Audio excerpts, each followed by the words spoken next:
Gideon and the 300, when faith fights the impossible. In the days of the judges, Israel had once again turned away from the Lord, and as a result, the Midianites ruled over them with cruelty and fear. For 7 years, the land was stripped bare. Whenever Israel planted crops, the Midianites and Amalekites swept in like locusts, devouring everything, stealing livestock, burning fields, and leaving nothing but dust and hunger. The people of God hid in mountains and caves, afraid even to show their faces. Once a proud nation, Israel was now broken, trembling, and desperate. But when their pain became unbearable, they cried out to God, and the Lord, full of mercy, heard their cry once again. The hidden farmer. In a quiet village among the hills of Manasseh lived a man named Gideon, a humble farmer trying to survive the oppression. Fearful of the Midianite raiders, he threshed wheat in a winepress, hidden from sight, sweating in silence. To everyone else, Gideon was ordinary, unremarkable, and afraid. But to God, he was chosen. And one day, as Gideon worked in secret, an angel of the Lord appeared beneath a great oak tree and spoke words that would change his life forever. "The Lord is with you, mighty warrior." Gideon looked up, startled and uncertain, unable to believe what he heard. "How can the Lord be with us?" he replied. "If he is with us, why has all this happened? Where are all the miracles our fathers told us about?" The angel's voice was calm, but filled with divine authority as he said, "Go in the strength you have. I am sending you to save Israel from the hand of Midian." The weak made strong. Gideon's hands trembled as he answered, "But Lord, how can I save Israel? My clan is the weakest in Manasseh, and I am the least in my father's house." The Lord replied, "I will be with you, and you will strike down Midian as one man." Still, Gideon doubted. He asked for a sign to know it was truly God speaking to him. He prepared meat and unleavened bread, placed them on a rock, and stepped back. The angel touched the offering with the tip of his staff, and in an instant, fire shot up from the rock, consuming the sacrifice completely. The angel vanished, and Gideon fell to the ground, trembling. He whispered, "Alas, sovereign Lord, I have seen the angel of the Lord face to face." But God's voice calmed him.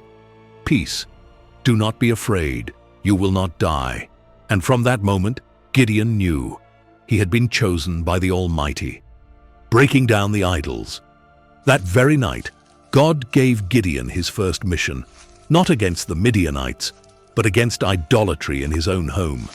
"Tear down your father's altar to Baal," the Lord commanded, "and cut down the Asherah pole beside it. Build a proper altar to the Lord your God in its place." Though afraid, Gideon obeyed.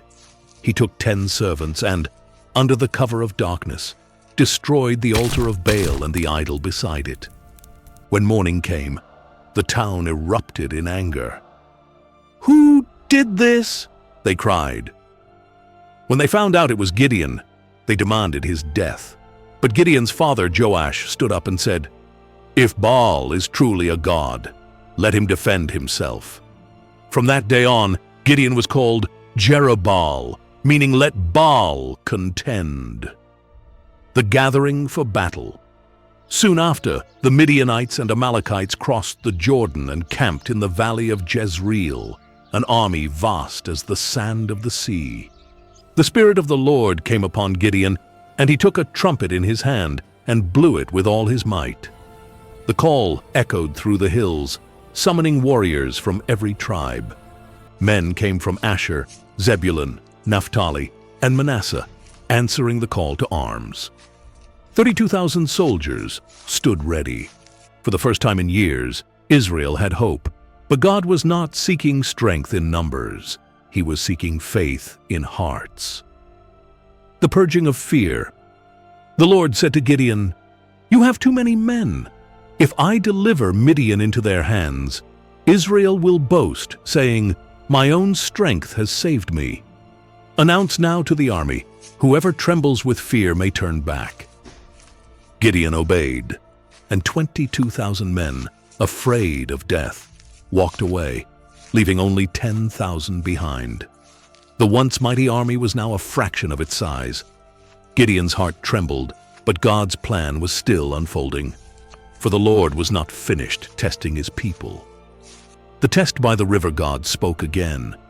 "There are still too many. Take them to the water, and I will thin them out for you there."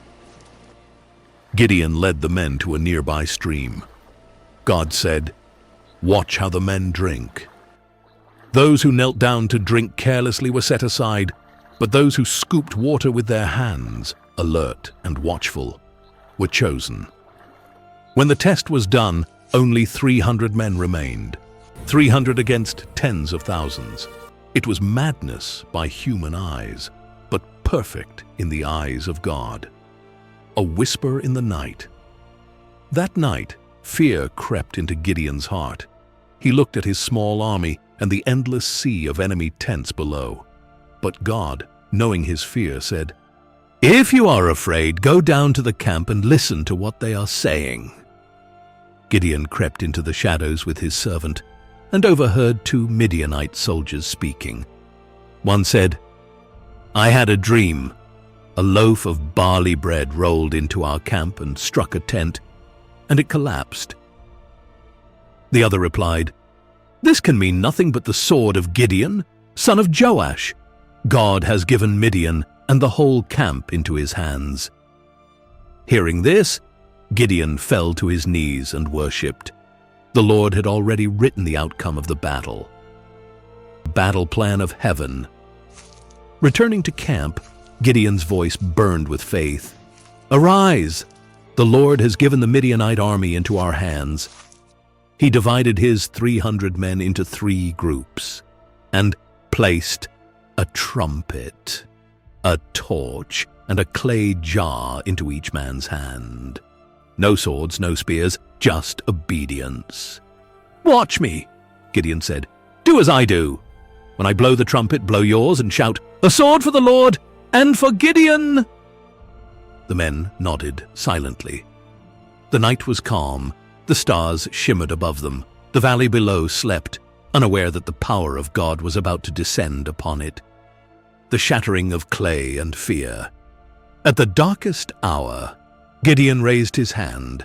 The air held its breath. Then, the sound erupted like thunder. 300 trumpets blared as one. The clay jars shattered against the rocks, torches burst into flame, and 300 voices cried out in unison, "A sword for the Lord and for Gideon!" The Midianite camp awoke in confusion and terror. Lights surrounded them from every side. To them, it seemed as though a vast army had come upon them. In blind panic, they turned their swords against one another, striking down their own comrades. Fear filled the night, and chaos consumed the enemy camp. Victory from heaven. The Midianites fled in terror, stumbling through the darkness. Not one Israelite had fallen. Yet the mighty army of Midian was destroyed. Gideon sent messengers to call reinforcements, and the men of Ephraim seized the river crossings, cutting off the escape routes. They captured the Midianite princes, Oreb and Zeb, and struck them down. The people of Israel rejoiced, for the Lord had delivered them once again, not by sword, not by strength, but by his Spirit. The humble servant. When the battle ended, the people hailed Gideon as a hero. But Gideon knew the truth. The victory was not his, it was God's. He had seen what human strength could never achieve, and his heart bowed low in gratitude. 300 men had faced an army of thousands and triumphed, not because they were mighty, but because they believed.